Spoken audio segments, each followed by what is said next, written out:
Good morning, everyone. Once again, I welcome you all to the official YouTube channel of S.U.M.I for another English class. In this class, we are going to go through a poem called Shall I Compare Thee to a Summer's Day, written by a very, very famous poet whose name is William Shakespeare. And I have divided this class into two parts. In the first part, we will discuss its technical aspect, and in the second part, we will go through the line-by-line explanation of the poem.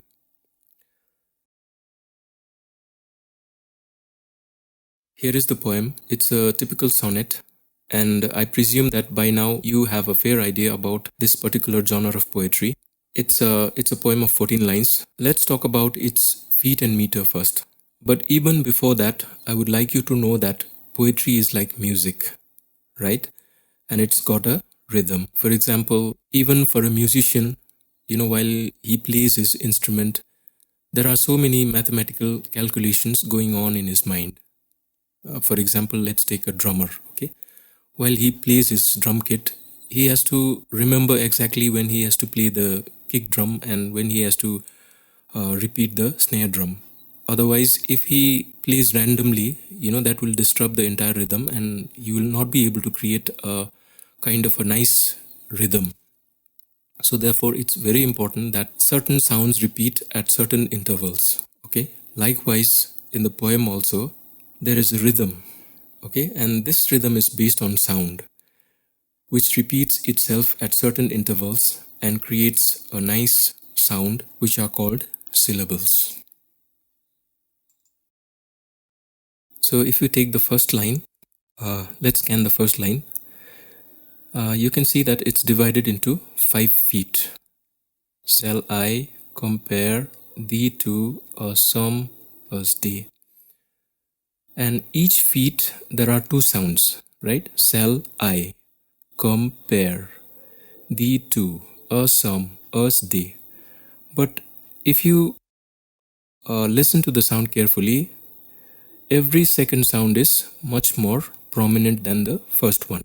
For example, shall I compare thee to a summer's day? So every second syllable, right? Every second syllable is accented. That means you have to put much more effort in pronouncing the second syllable.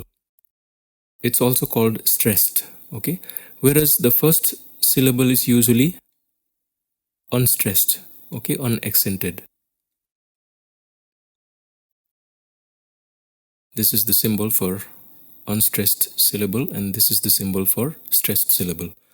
So shall I compare thee to a summer's day? So every second syllable is accented. Every second sound that it's producing is much more prominent than the first sound. So therefore, if second syllable is accented, then it is called the iamb. Okay? Iamb or the iambic. Now this goes for 5 feet. 1, 2, 3, 4, and 5. In other words, it repeats for 5 times. So that means your pentameter.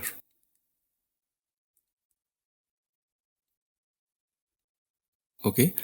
About the feet, if it has only 1 foot, then it's a monometer. 2 feet diameter, 3 feet trimeter, 4 tetrameter, 5 pentameter, 6 hexameter, 7 heptameter, 8 octameter. It goes on like that, okay? So since it has got 5 feet, so it's a pentameter, and every feet has got 2 sounds where the second sound is much more prominent. In other words, you have to put more effort to pronounce the second syllable, second sound, and so that makes it a iambic, and 5 times means pentameter. So this is essentially written in iambic pentameter. Second line also you can scan. Thou art more lovely and more temperate. So like this it goes on. So the basic thing is that it's written in iambic pentameter. If you look at the rhyme scheme of this poem, then it's A B A B C D C D E F E F and finally G G. What does that mean? If you look at the first line, day, it's matching or rhyming with the word may. Okay, so the first line is rhyming with the third line. Similarly, second line is rhyming with the fourth line. Temperate is rhyming with the date. Okay, likewise in the second stanza also, signs is rhyming with declines, dimmed is rhyming with the untrimmed. So this is your CD, CD. Let's take the third stanza. Fade is rhyming with sade, oast is matching with grossed. So this is your EF, EF. And the last couplet, both the lines are rhyming. C or C is rhyming with the word the. So this is your G and G. So essentially, if you look at it closely, you will find that there are 3 stanzas of 4 lines each, followed by a stanza of 2 lines. Okay, each of these stanzas are made up of 4 lines, and the last stanza is made up of 2 lines. So the stanzas having 4 lines is called quatrains. Okay, there are 3 quatrains. This is the first quatrain, this is the second quatrain, this is the third quatrain, and the last stanza having only 2 lines is called couplet. So this is the general idea about the style of the Shakespearean sonnet. Okay, but if you look at the subject matter, then you will see that up to here it has got 8 lines, and from here to here it's got 6 lines. 8 lines are called octave and 6 lines are called the sestet. This is the Petrarchan style, right? I'll tell you in a while who this Petrarch is. If you look at this poem from the subject matter point of view, then you will see that the Petrarchan style is kept intact. Okay, because in the first 8 lines there is one mood, one theme, one subject matter, and in the last sestet, last 6 lines, there is another theme. Okay, in the first 8 lines, the poet is in a dilemma or in a confusion. Okay, and in the last 6 lines, he tries to resolve those issues, those confusions or the dilemma. Usually, this in the Petrarchan style, this is the point where the subject matter would change its course. Okay, the things would take its turn. So here also, this particular word is very, very important, because this is the word which changes everything. Okay, in the first 8 lines, he is not very certain that the beauty of the beloved is far more superior than the summer's day. Okay, which is able to even withstand the onslaught of time. So casually he is just asking his beloved, shall I compare you to a summer's day?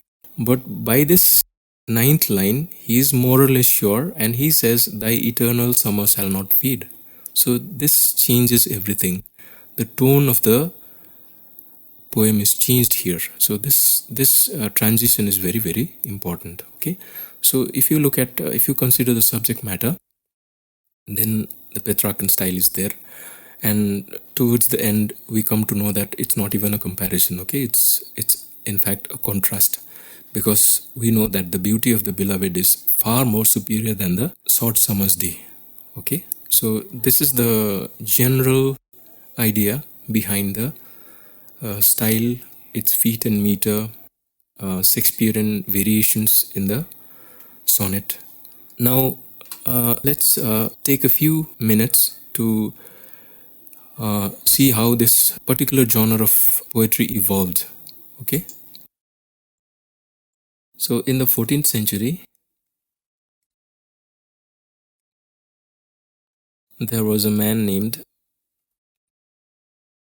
Francisco Petrarch. I'm talking about Italy, right? So he is supposed to be one of the foremost sonneteers.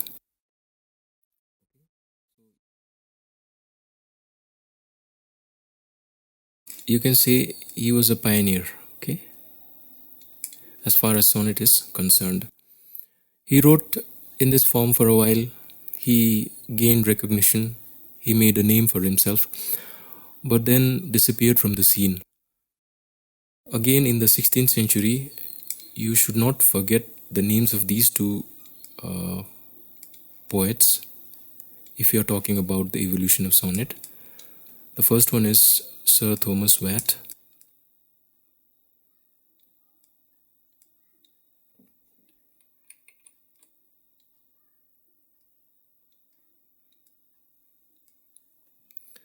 and the second one is Earl of Surrey. These two poets tried to revive the form sonnet, okay, but of course with some modifications. In fact, the works of Watt were the translations of Petrarch himself. They were able to inspire the greatest sonneteer of all times, that is, the master writer William Shakespeare himself. So he started writing in the same century. Shakespeare started writing. This is one of the sonnets where he is addressing his beloved. He is desperate to preserve the beauty of the beloved.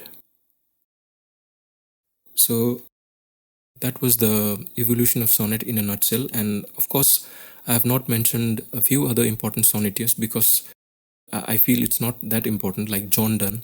He was another very good sonneteer. But anyway, let's not waste any more time on the evolution of the sonnet. So let's now go to the second part, that is the explanation of the poem. First of all, let me erase these things. Let's take the first quatrain, okay? Shall I compare thee to a summer's day? Thou art more lovely and more temperate. Rough winds do shake the darling birds of me, and summer's lease hath all too short a date. In the first two lines, he is simply talking to his beloved. He is saying, shall I compare you to a summer's day? These words, thee, thou, if you remember the Lord's Prayer, this means you. Okay. Shall I compare you to a summer's day? Now, why does he want to compare his beloved to a summer's day? Because she is more lovely and more temperate. He says, you are more lovely and more temperate. Temperate means mild or moderate.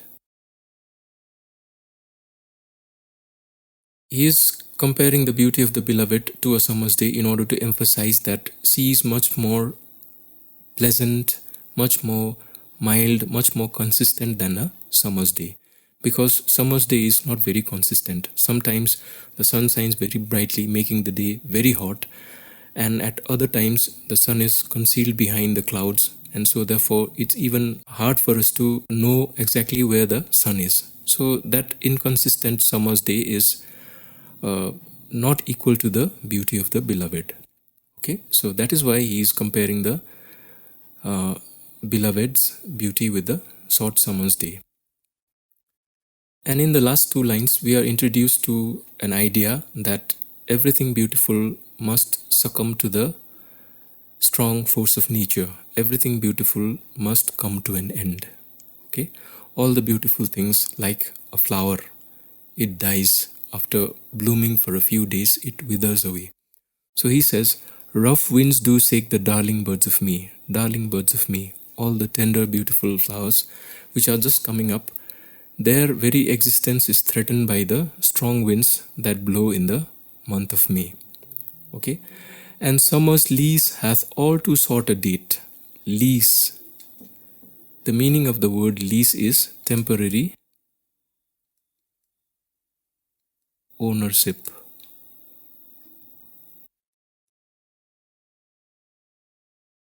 summer's day is not permanent. Okay, so summer has borrowed this time from nature. So when the time is over, it has to surrender back to nature. So here, nature is the dictator. Okay, nature dictates everything. When the time comes, summer has to surrender before nature. So summer is actually on a lease. Okay, it's all temporary, and all the beautiful things that the summer holds, they are all very, very temporary, and they have to surrender before nature when the time comes. Let's take the second quadrant. Sometime too hot the eye of heaven shines, and often is his gold complexion dimmed, and every fair from fair sometime declines, by chance or nature's changing course untrimmed. Sometimes too hot the eye of heaven shines. What does this mean? Eye of heaven. This means this is a reference to the sun.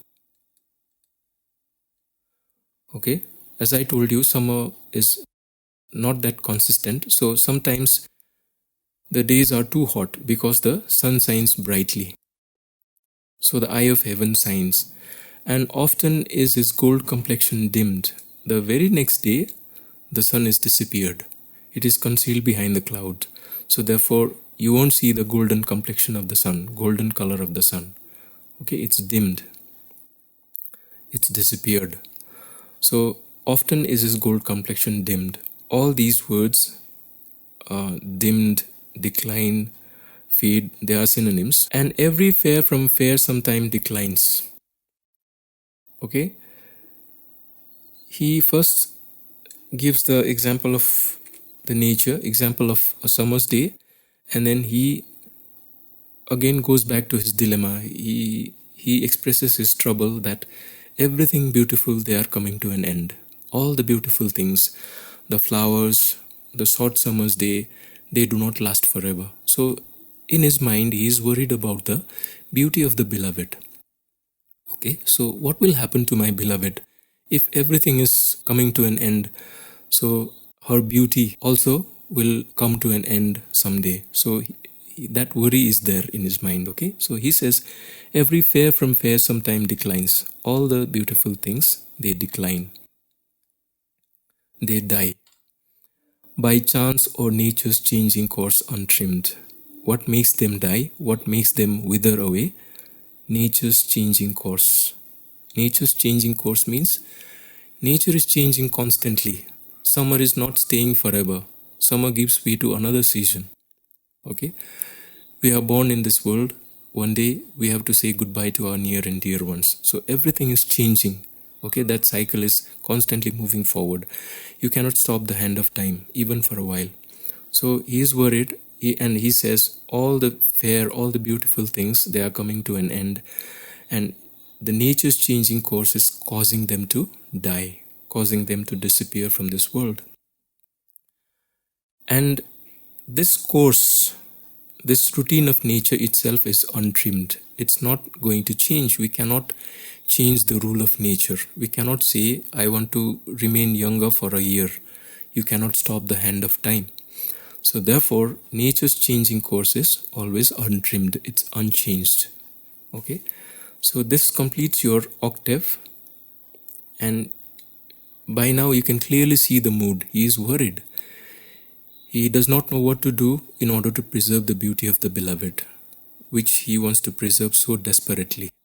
Okay, so till now he is not sure, but suddenly he comes to a realization and he says, this word I told you is the turning point of the poem in terms of its subject matter. He says, but thy eternal summer shall not fade.